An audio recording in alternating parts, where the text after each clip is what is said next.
I'll never forget the first time the effect on me with rare diseases was I saw a film on progeria, and it's kind of hard to talk about, honestly, because it's one thing that just breaks my heart, and to see these, and obviously there's thousands of other rare diseases, but just to understand what these people are going through, and just the love of life they have. These people don't feel sorry for themselves, they're fighters, they're passionate, and just to actually see these, I want to do the small part I can. I didn't go to medical school, I'm not a doctor, I'm not a scientist, but in my small part, in my small corner of the world, I can be part of the global effort to help these people. Rare disease advocates always touch me personally. And that is because I only do healthcare on the Hill, and I'm fortunate to be able to focus on one area only.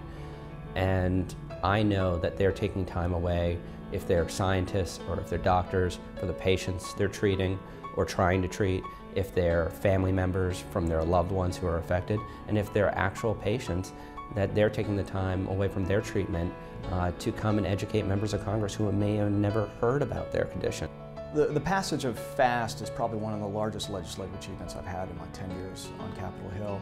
And it presented some unique challenges, working with the Energy and Commerce Committee, working with the Senate counterparts with it, and then working with the stakeholders across the board with the patient community and the drug companies, trying to get everybody on board on common language.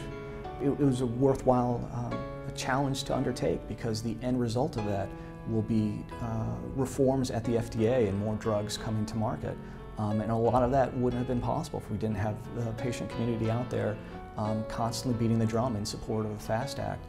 I have to say, working on a piece of legislation that has made it through the entire legislative process is such an exciting achievement. I feel like there are very few opportunities in life where you get to work on something that ultimately then affects so many people.